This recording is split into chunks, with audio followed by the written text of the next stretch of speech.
राहुल 28 साल का एक साधारण लड़का था। उसका सपना था एक बड़ी जिंदगी जीने का, लेकिन हालात उसके खिलाफ थे। नौकरी की तलाश में वो एक शहर से दूसरे शहर भटकता रहा, लेकिन कहीं भी उसे सफलता नहीं मिली। घर की आर्थिक स्थिति इतनी खराब थी कि कभी कभी रात को भूखे पेट सोना पड़ता था। राहुल को लगता था कि दुनिया उसके खिलाफ है। हर जगह उसे ताने मिलते, तेरे बस का कुछ नहीं, सपने मत देख, अपनी औकात में रह। वो अंदर से टूट चुका था, लेकिन हार नहीं मानी थी। वो जानता था कि उसकी किस्मत बदलेगी, लेकिन कब और कैसे, इसका उसे कोई अंदाजा नहीं था। इसी दौरान उसकी जिंदगी में सपना नाम की एक लड़की आई। सपना खूबसूरत थी, आत्मविश्वास से भरी हुई, और राहुल की जिंदगी की पहली किरण की तरह लगी। राहुल को उससे प्यार हो गया। धीरे धीरे सपना को भी एहसास हुआ कि राहुल उसे पसंद करता है। लेकिन जब उसने राहुल की जिंदगी और उसकी हालत देखी, तो वो हंस पड़ी। तू मेरे काबिल नहीं है, तेरी औकात क्या है, तेरा खुद का कुछ नहीं, और मेरे साथ रहने के सपने देख रहा है, निकम्मा आदमी। उसके शब्द राहुल के दिल में तीर की तरह चुभ गए। उसकी आंखों के सामने अंधेरा छा गया। वो पहली बार इतना टूटा महसूस कर रहा था कि लगा जैसे जिंदगी में कुछ बचा ही नहीं। लेकिन उस रात राहुल ने फैसला कर लिया, अब मैं साबित करके दिखाऊंगा कि मैं कौन हूं। लेकिन सवाल यह था, मैं करूंगा क्या? जिंदगी की दिशा समझ नहीं आ रही थी। वो बेचैन था, उलझन में था। तभी वो एक मंदिर गया। वहां भगवान के सामने बैठकर उसने कहा, शायद ये सब मेरे साथ इसलिए हुआ ताकि मैं कुछ बड़ा कर सकूं, लेकिन मुझे समझ नहीं आ रहा कि क्या करूं। भगवान, मुझे एक दिशा दो। उसका मन रो पड़ा। अंदर से आवाज आई, कुछ बड़ा करो, लेकिन अपने आत्मसम्मान के लिए, बदला लेने के लिए नहीं। अब राहुल के अंदर एक अलग आग थी। वो जानता था कि उसे जीतना है, खुद के लिए।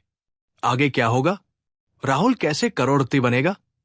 क्या सपना वापस आएगी, या राहुल अपनी नई दुनिया बना लेगा? यही कहानी की शुरुआत थी, लेकिन असली कहानी तो अब शुरू होगी। राहुल अब पूरी तरह बदल चुका था। वो पहले की तरह कमजोर नहीं था। अब उसके अंदर आग जल रही थी। लेकिन सबसे बड़ा सवाल था, शुरुआत कहां से करूं? राहुल ने छोटी छोटी चीजों से शुरुआत की। वो दिन भर किताबें पढ़ता, बिजनेस और सफल लोगों की कहानियां सुनता। उसके पास पैसे नहीं थे, लेकिन सीखने का जज्बा था। उसने अपने आसपास के अमीर लोगों को देखा, उनके काम करने के तरीकों को समझा। कई बार वो हताश हो जाता, क्योंकि रास्ता बहुत मुश्किल था। लेकिन हर बार जब उसे सपना के ताने याद आते, निकम्मा आदमी, तो उसकी आंखों में आंसू आ जाते और वो फिर से खड़ा हो जाता। राहुल ने छोटे मोटे बिजनेस शुरू करने की कोशिश की। कभी ऑनलाइन प्रोडक्ट बेचने की कोशिश की, कभी डिजिटल मार्केटिंग सीखी, लेकिन हर बार असफलता हाथ लगी। लोग हंसते थे, देखो ये करोड़पति बनने चला था, लेकिन अब सड़क पर बैठा है। हर असफलता उसे अंदर से तोड़ देती, लेकिन वो खुद से कहता, राहुल, हार मान ली तो वही लोग सही साबित हो जाएंगे जिन्होंने तुझे बेकार कहा था। फिर एक दिन उसने फ्रीलांसिंग के बारे में सुना। बिना पैसे लगाए अगर कुछ बड़ा करना था, तो यही रास्ता था। उसने रात रात भर जागकर स्किल सीखी, लोगों को फ्री में काम करके दिखाया। धीरे धीरे उसका नाम बनने लगा और उसे पहला बड़ा क्लाइंट मिला। पहली बार उसकी मेहनत का फल मिला था। वो रो पड़ा, लेकिन ये खुशी के आंसू थे। अब राहुल दिन रात काम करता। कुछ महीनों में उसकी कमाई इतनी बढ़ गई कि उसने अपनी मां के लिए एक अच्छा घर खरीद लिया। अब मैं उस राहुल को नहीं पहचानता जो कभी खुद को कमजोर मानता था। धीरे धीरे वो सफल होता गया। उसकी मेहनत रंग ला रही थी। वो अब सिर्फ पैसे नहीं, पहचान भी बना चुका था। एक दिन सोशल मीडिया पर उसकी सफलता की कहानी वायरल हो गई, और तभी सपना की नजर उस पर पड़ी। सपना हैरान थी, ये वही राहुल है जो कभी मेरे पीछे घूमता था। अब सपना खुद राहुल के करीब आने की कोशिश करने लगी। उसने उसे मैसेज किया, मुझे तुमसे बात करनी है, मिल सकते हैं? राहुल ने मुस्कुराकर जवाब दिया, कौन हो तुम? असली जीत बदला नहीं, बल्कि खुद को साबित करना।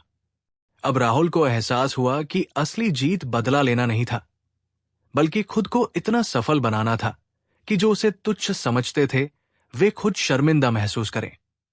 सपना ने बहुत कोशिश की, लेकिन राहुल अब उस लड़के से बहुत आगे निकल चुका था जो कभी उसे पाने की ख्वाहिश रखता था।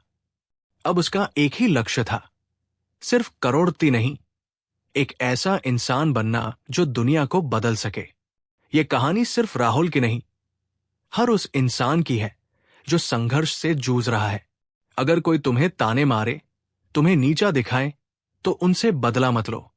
खुद को इतना ऊंचा उठा दो कि वे खुद पछताएं। अगर तुम्हें हिम्मत है तो तुम्हारी कहानी भी एक दिन बदल जाएगी। जय श्री कृष्णा।